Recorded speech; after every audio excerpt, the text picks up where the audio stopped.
You are listening to Middle East Monitor Conversations, bringing you lively discussions with prominent voices from the region and beyond, as we delve deeper into issues shaping the Middle East and North Africa, from politics to culture and the arts. Hello and welcome to a conversation with the Middle East Monitor. I am Naseem Ahmed, your host today. We are discussing the backlash against Palestine solidarity, the topic of a new book by my guest, Dr Hil Aked. Welcome to the show, Hil, and thank you for joining us. Thanks for having me. Hil is a writer and investigative researcher with a background in political sociology, who holds a PhD from the University of Bath and an MSc from SOAS here in London. He has conducted research on the Israeli lobby, Islamophobia, neoconservative think tanks, and the media, and of course the far right as well. And the title of the new book is Friends of Israel, the Backlash Against Palestine Solidarity. I mean, I should first of all begin by congratulating you for completing publishing what is a really fantastic book. I mean, I couldn't recommend it enough, which is why I wanted to read some of the blurbs from the back. This book expertly maps out the key figures supporting and defending the Israeli apartheid regime in Britain. That's Yara Harawi. This is the first book that examines closely and meticulously this campaign of suppression and silencing of Palestinian cause, as Ilan Pape. No one who reads Hil Aked's meticulously researched book can be left in any doubt about how Israel's friends operate to subvert British popular perceptions and the British political process in favor of Zionism. And that's Ghada Karmi. I just read out three of a number of blurbs on the book, which is, as I said, fantastic. So before we get going, speak about your interest, in studying this topic as a researcher, and how did this grow over time? Yeah, I think it was a question I got asked quite a lot when I was doing the research, like, oh, are you Israeli? Are you Palestinian? Are you Muslim? Are you Jewish? Why do you care? And I'm none of those things. But, Hassan Kanafani said that, the Palestinian cause is not for Palestinians only, but a cause for every revolutionary, as a cause, against exploitation and oppression. I got interested in it when I was doing my master's at SOAS because I was exposed to that, the issue, and I visited Palestine a couple of times. And I suppose what struck me was how ignorant I had been as a British person growing up, thinking I was very well informed, thinking I was very well educated. I was so shocked to see how horrific the reality and brutality of Israeli apartheid and colonialism was, that I did have some years ago. I had some idea that it was 6 of one, half a dozen of the other, some kind of two sides thing. And that's not, of course, the reality. So then I came back to Britain and sort of engaged in some solidarity activism, where I came sort of face to face with pro-Israel actors, in civil society. And then I had the opportunity to undertake my doctoral research on this topic, and my thinking's developed a lot since then. But, I came at the issue, as intellectually speaking, initially from a sort of political solidarity point of view. And did you spend time in Palestine as well? Yeah, not a huge amount of time, but I went to the West Bank twice in 2010 and learned a lot there. I recommend reading my book. There's loads of other really good books by Palestinians and others out there, but really, going there and seeing it with your own eyes is such an education. Of course. Yeah, and reading your book, one of the first things that struck me is you're very careful in use of terms. Like, for example, you don't like saying things like Israeli lobby. So why is it important to be clear about the terms we use? Not to use, say, for example, Jewish lobby. A lot of people say the Jewish lobby. I think you're very careful not to use words like that, Israeli lobby, Jewish lobby. So why is it important to be very careful in how we use those terms? Yeah, so I think Israeli lobby would imply that people lobbying for Israel in this country are Israeli, and they're predominantly not. There's a British Zionist movement that I study in the book, of British people. And then, the idea of a Jewish lobby, I think, is largely an anti-Semitic myth. I think I do spend a fair bit of time talking about the very real history of anti-Semitic conspiracy theories which focus on Jews' supposed ability to control the media or the banking industry, or sort of subvert government policies, those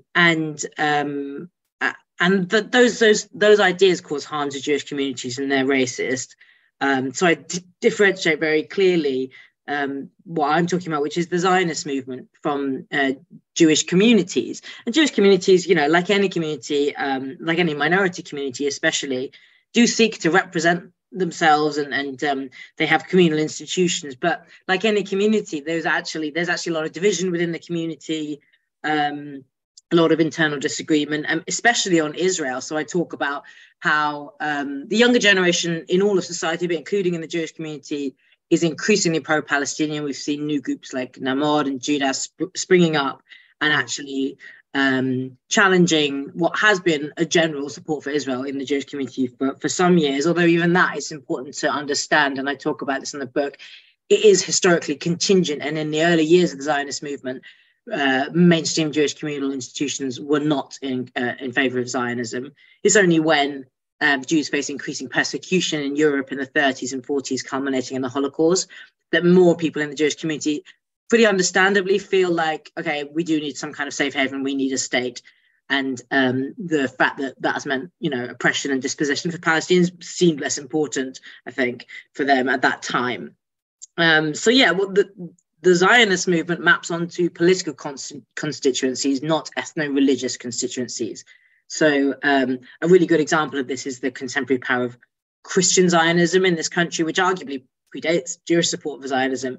So Arthur Balfour and people like that historically, who issues the Balfour Declaration, are good examples of Christian Zionism historically.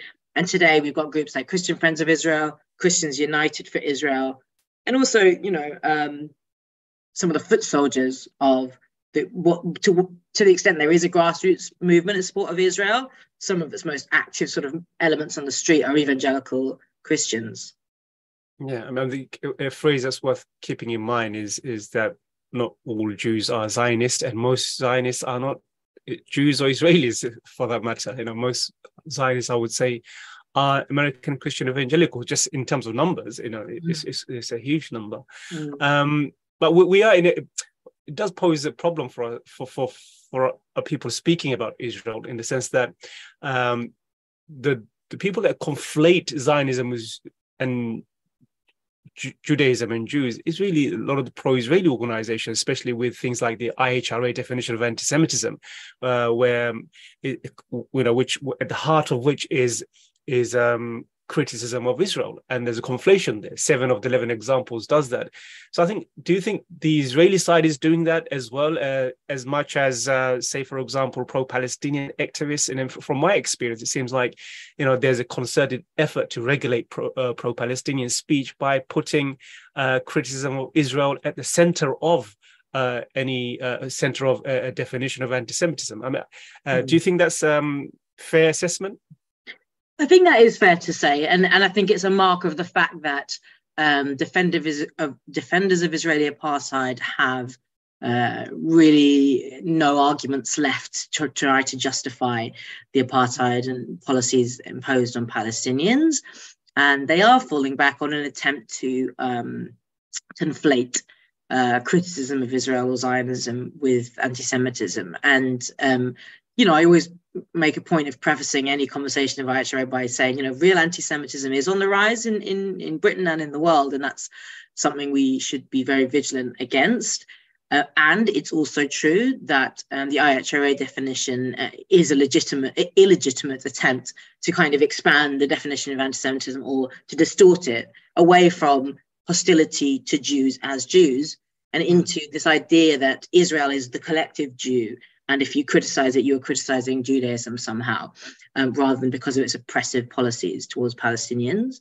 And so the IHRA is a really, you know, a tragic episode in the racial history of the history of anti-racism. But it doesn't, I talk in the book about how it doesn't actually, it's not a complete aberration from Britain's toxic racial politics, right? So we saw the Sewell report a few years back tell communities of colour in this country, oh, Britain's no longer institutionally racist. And that, you know, was called a form of racial gaslighting. And I don't think the IHRA is that different. It's the Israeli government and the Israeli government supporters around the world, including the British government, telling Palestinians that they can't talk about the Nakba, they can't talk about their racial oppression. And if they do, they're being racist somehow. So I don't think it's sort of unique to Israel. I think it's a mark of like the real kind of toxic racial politics we see in Britain, unfortunately. Yeah, so let's get into your books. What are the key facets of the pro-Israeli lobby? Yeah, so I talk about, I sort of map the pro-Israel lobby or the Zionist movement out in detail in the book. Some of the oldest elements, which still form the backbone of the Zionist movement today, are so-called national institutions. So that is the World Zionist Organization, which was founded at the end of the 19th century by Theodor Herzl, one of the founders of the movement, and others. And then three other national institutions, which kind of grow out of the World Zionist Organization. And they all have different functions. So the Jewish National Fund is established to essentially colonize Palestine. And there's a British affiliate, the JNF UK, which is a registered charity, by the way, outrageously. Then you've got the Jewish Agency, which is to facilitate Aliyah or emigration to Israel. And then Keren Hayesod, or the Foundation Fund, which is primarily a fundraising body. And they both, again, have British affiliates and affiliates in the US and elsewhere. So that's the kind of historical backdrop, and they're still very important institutions, but today they've been sort of supplemented by a host of newer organizations. And many of the organizations that we have today in the pro-Israel movement emerge quite closely from sort of state-private networks. So as an example, the groups that focus on Parliament, Conservative Friends of Israel and Labour Friends of Israel, certainly have quite close relationships with the Israeli embassy. In the context of Parliament, I'd also mention a group like Henry Jackson Society, which is, a neoconservative body, also interested in stoking Islamophobia and draconian anti-terrorism and anti-extremism policies, but also, strongly Zionist and strongly supportive of Israel. You've got media-focused groups like BICOM. You've got groups focused on bringing legal cases against Palestine solidarity and BDS activism. So lawfare groups, UK Lawyers for Israel is a very, very active example. And there's a body called Jewish Human Rights Watch as well, which has brought some very significant legal cases, which we may talk about later. There's AstroTurf hyperlocal groups, like North London Friends of Israel, Inverness Friends of Israel. And I'll talk more about, if you want, later on why I call them AstroTurf. And then you've got your identity-based groups, so the Christian Zionist-based groups I mentioned. And as you said, there are some Jewish communal bodies, such as the Board of Deputies, which, despite a history of not actually being very pro-Zionist, today does support Israel and presents that, or its leadership presents that, as a sort of intrinsic part of its advocacy for the Jewish community. But again, there's a lot of dissent within the board and within the wider Jewish community about whether that's something it should be doing or whether it should be left to the explicitly pro-Israel groups. Yeah, and that's one of the real strength of the book, I think, and the clarifications of the various different organizations where they sit within the pro-Israel lobbying landscape, and how that's evolved over the decades. You of course, look at pre-creation of Israel. You mentioned the JNF, World Zionist Organization. Just speak a little bit about how the main pro-Israeli Zionist organizations, like the World Zionist Organization, JNF, how they precede the state of Israel. So what's their role now? I mean, what happened to these big organizations after the creation of Israel? Yeah, so they don't cease to exist when Israel is founded in 1948 and on the back of the expulsion of 750,000 Palestinians in the Nakba. What happens instead is that these laws are passed, such as, I think, if I'm remembering correctly, one is called the World Zionist Organization Jewish Agency Status Law. Sorry, I'm getting a little bit of a lag, actually, but I'll just keep talking. These laws are passed which codify their relationship to the newly founded state of Israel and essentially set out a sort of division of labor, where they share power with the government and perform certain functions alongside the government. So, for example, the JNF today in Israel is a leading actor in ethnic cleansing in areas like the Negev or the Nakab Desert, where it's seeking to sort of Judaize those areas and input Israeli settlers and get rid of Palestinian Bedouins who live in those areas. And it can do that with the tacit support of the state, but sometimes separately too. And those, there are many kind of advantages to the Israeli government of having a sort of somewhat independent organizations carrying out these functions, because it allows the government itself a degree of deniability, and those actors often have more flexibility. And in civil society around the world, the civil society organizations have more legitimacy, are treated with more credibility than out and out representations of the Israeli government. So, but they're sort of, as I say, I talk in the book about state-private networks in which they sort of loosely coordinate their activities. Yeah, and that's an important point there. The way you frame the existence or explain the existence of civil society organizations advocating for Israel and genuine grassroots civil society organization, basically bottom-up civil society versus top-down. Just clarify that for us, and why it's important to understand that many of the pro-Israeli organizations are very much top-down civil society groups, clashing with bottom-up, who are less resourced and less connected, and they're very much fighting with their arms behind their back. So explain that for us. Yeah, so I suppose in essence, the power asymmetry that we see in Palestine, where Israel is a powerful, highly militarized state, and Palestinians are indigenous population with very little to defend themselves being occupied, that power imbalance is seen in the sort of solidarity movements, their respective solidarity movements around the world. So the pro-Israel movement can draw on superior resources, has superior access to state power, and tends to win support in arenas at the top of society. So in Westminster, for example, it's fairly well supported, has bipartisan support. University management tends to be quite easy to win over. In sort of undemocratic media institutions, the pro-Israel movement can have a lot of sway. On the other hand, Palestinians gain support in civil society from ordinary people, often from marginalized folk, from communities of color who have an affinity to the Palestinian cause. And they organize and try to build power and increasingly launch boycott, divestment, sanctions, BDS initiatives in civil society arenas, such as students on campus as opposed to university management, or cultural arenas, religious institutions, other kind of civil society places. And that's where we're seeing interesting contestation happen.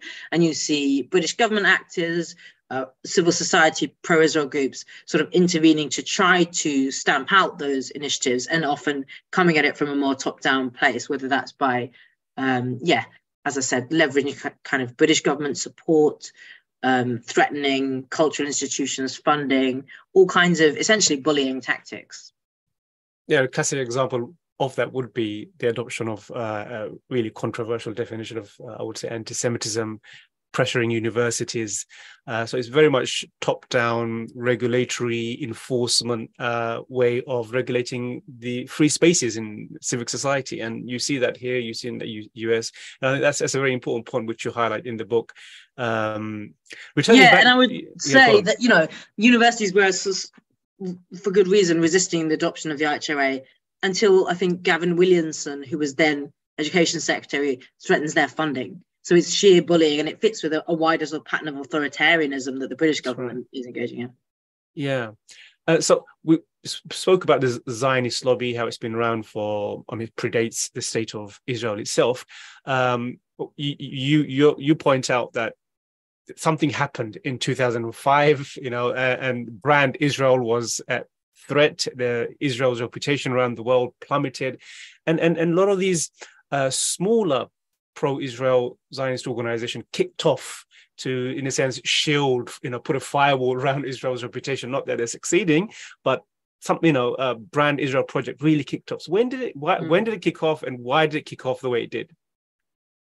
So, to go back in history a little bit, Israel is seen for many years as a sort of left-wing socialist enclave. And that kind of myth seeps away during, decades of occupation and violence. By about the year 2000, the sham Oslo peace process has collapsed. The second intifada has erupted and been brutally repressed.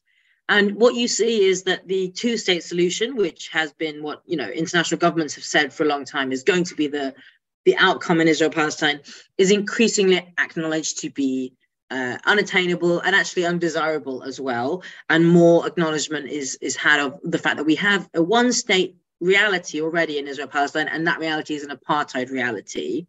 And so Israel and the Zionist project enters a crisis of legitimacy, and it's a sort of national security threat in itself. Simultaneously, as Omar Barghouti talks about, who's one of the leaders of the BDS movement, Palestinian resistance is entering a qualitatively new phase of its resistance. So popular committees are organizing non-violent weekly demonstrations, and the BDS call is made in 2005. And it goes as a social movement through a very classic pattern. I think, the classic pattern being first they ignore you, then they laugh at you, then they fight you, and then you win. And so in those early years, they're hoping to ignore BDS. And instead they launched the Brand Israel project, which is an official nation branding scheme, which seeks to hires professional PR companies and engages non-governmental organizations in, trying to change Israel's image and take it, quote unquote, beyond the conflict. So they, emphasize LGBTQ plus rights and do a lot of pink washing. They emphasize women's rights. They emphasize how they're green and environmentally friendly. They talk about, Israel being the startup nation and, high tech capacities, anything but to acknowledge the apartheid that's being imposed on Palestinians. But yeah, as you said, it doesn't work because people aren't stupid, and Palestinians have continued to resist and continue to highlight the fact that that they're being oppressed. And so in around 2010, you see a turn to more oppressive tactics, both against Palestinian civil society, within Israel-Palestine, and against BDS activists around the world. So the blacklisting of BDS activists and spying techniques, NSO spyware has been exported to many repressive governments around the world and is used on Palestinians themselves and potentially on, human rights activists abroad, or we don't know that for sure. But Israel starts, using more intentionally trying to institutionalize cooperation with civil society actors, with schemes like the Global Coalition for Israel. And it sets up a Ministry of Strategic Affairs and funds that quite heavily to wage a war on BDS. And it uses sometimes sort of Mossad-style tactics. And then that still isn't working after years of doing these kind of, as you say, quite aggressive tactics. But I can't remember exactly when this is founded, but an organization called Concert, originally named Keller Shlomo or Solomon Sling, is set up. And that is essentially a vehicle through which the Israeli government can indirectly and covertly fund pro-Israel groups. And still, they're not actually managing to defeat the BDS movement or to lay the decline in Israel's image, which shows you that I think, reality matters no matter how much PR you sort of throw at it. Yeah. What are some of those tools? I mean, you mentioned some of them, and another, I think, is lawfare. The motto being, bankrupt each pro-Palestinian organizations one at a time, something along that line. There was a clip going around social media a couple of weeks ago, UK lawyer, which was an event that was held by UK Lawyers for Israel. I don't think they wanted it, captured and disseminated, but it was somehow captured, and they said something like, bankrupt Labour for its anti-Semitism, something along that line. So what is lawfare, and how are they trying to do that, bankrupt pro-Palestinian organizations, and what are some of the examples you highlight in your book? So lawfare is quite a difficult term to pin down, and I sort of trace its history to the War on Terror and the US government-led erosion of international law. In the kind of Israeli political lexicon, it also comes out of sort of War on Terror original thinking, but swiftly moves on to attacks on nonviolent activism such as BDS. And it's essentially the use of the law to achieve oppressive political ends. So I suppose there are two main kind of functions or I draw that are sort of offensive or defensive types of lawfare. Offensive lawfare being attempts to prosecute supporters of Palestinian rights or boycott, divestment, sanctions. And you mentioned UK Lawyers for Israel. They're a very, very active group attacking, not only activism, in fact, but just sheer humanitarianism. So they frequently launch complaints to the Charity Commission to try and get them to investigate, humanitarian organizations supporting Palestinian, life, and also even just sheer expressions of Palestinian identity. So quite recently, they also got some artwork by children in Gaza removed from a children's hospital in Britain. That's the level at which we're talking. And then another important example is an organisation called Jewish Human Rights Watch brought a case against Leicester City Council and 2 Welsh councils a while back to try to say that they should not be allowed to adopt elements of boycott, divestment, sanctions, and that actually somehow it was contrary to the Equality Act and anti-Semitic discrimination for them to be doing this. And that was thrown out of court. There's been a long-running appeal, but eventually the Supreme Court upheld the right to boycott. On the flip side, because that stuff has failed, you've seen a sort of another form of lawfare, which is an attempt to outlaw BDS. So we've actually seen in recent days the British government say it is finally going to table legislation to tell local councils they're not allowed to take ethical issues into account when it comes to their procurement policies or their pension pots. And this has been put forward by figures like Michael Gove and the British government.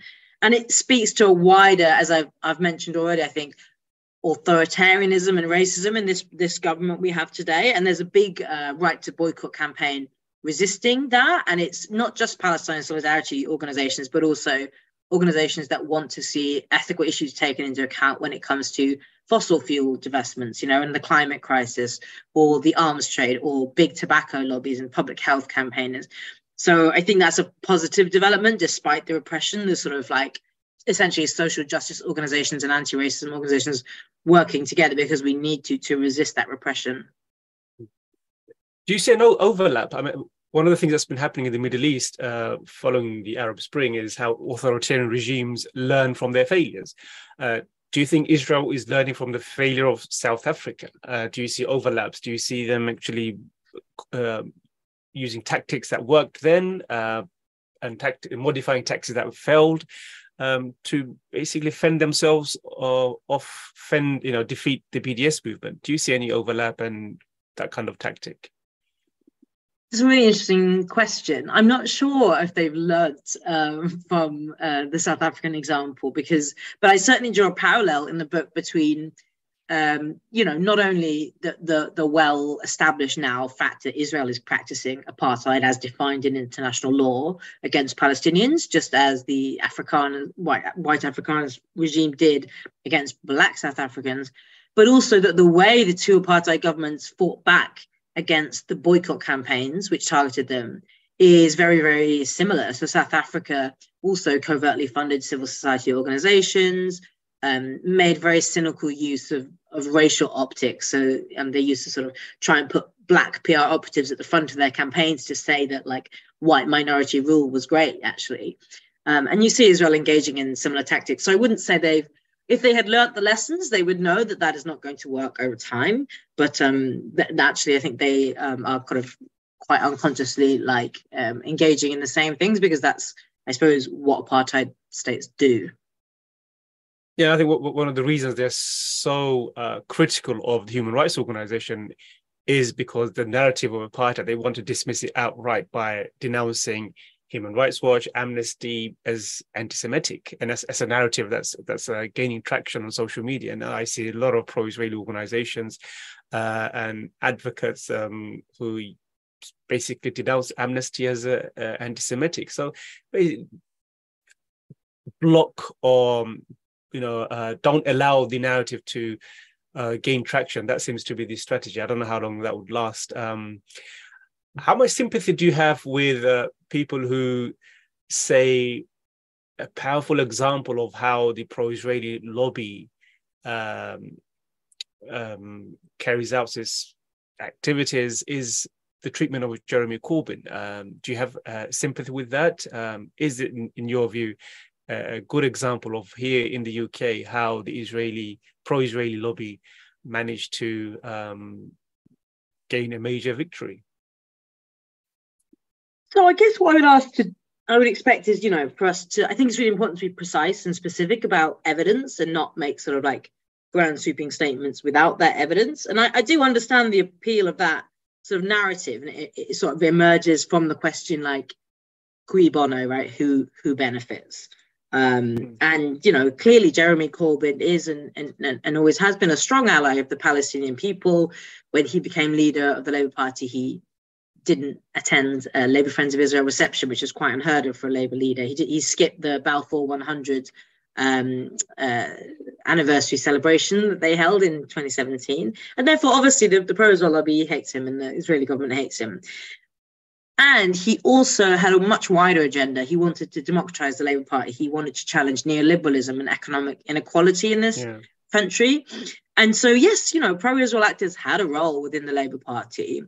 But I think it would overstate their power to say that, they took him down alone. Actually, it was a much wider right-wing coalition. And it was about much more than just Palestine, although I think, again, I think it's very important to say that, the idea of anti-Semitism in Labour was not a smear. I think we should not say that. It has a very long history, which I talk about in the book, and it is a real phenomenon still today in the Labour Party, as are many other forms of racism, by the way, which barely get mentioned. And at the same time, it's also true that it was weaponized, and not just by supporters of Israel, but by other opponents of Jeremy Corbyn, just very, very cynically, people who don't, I think, care about racism at all.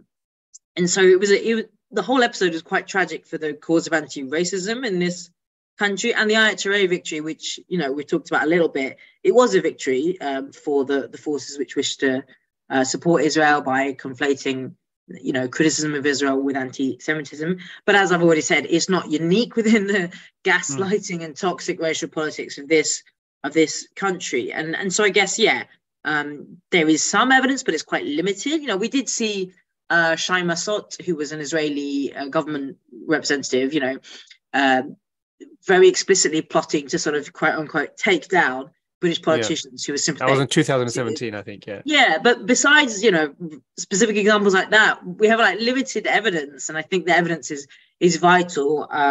So I think it'd be a little bit reductionist to attribute Jeremy Corbyn's rise and fall to the Israel lobby alone. I think it was a much wider coalition of the right-wing media, the right wing of the Labour Party, and obviously the Tory party who wants to bring him down. Yeah, and we are running out of time. So just to end our conversation, you conclude by talking about the threat of democracy. Describe that for us. And what is the threat of democracy that you outline in your book? So essentially what I mean by that is, I think I've already mentioned that, in the last analysis, the situation in Israel-Palestine is one of grossly unequal power dynamics at the root of the injustice. And that's mirrored in the pro-Israel and pro-Palestinian movements around the world. And pro-Israel movements and pro-Israel advocacy sort of flourishes in anti-democratic arena, whereas the latter gain support at the grassroots, the Palestinian cause. And so I think it kind of reflects on British society and the fact that our media institutions, our universities, and indeed our foreign policy within the Westminster establishment are extremely undemocratic. There's a real democratic deficit. There's a crisis of democracy in this country. And so what is interesting in the fact that Palestinians have turned to civil society rather than governments to be allies and to actually assist in hopefully their liberation ultimately, is that they've put their faith there because governments, are not bringing about justice and are not reflecting popular will. And so I think BDS has a role to play in supporting Palestinians' liberation struggle, but also it can be a democratizing force in this country because we essentially be holding corporate and political power to account until forcing it to sort of reflect actual popular opinion, so that one day, hopefully, foreign policy of this country would reflect the fact that overwhelmingly British people want justice for the Palestinians. Yes, so we are at the end of our time. I want to say thank you again for joining us, Hil. I highly recommend the book. It came out, I think, just earlier this year. When was it? 2 months ago? Yeah, just over a month, actually. Is that right? Yeah. Yeah, a month ago. So yeah, do buy the book and have a read. It's a fantastic book, and lots of diagrams explaining exactly how the pro-Israeli lobby operates. I want to thank you all again, and see you all again soon. Thank you very much, and goodbye.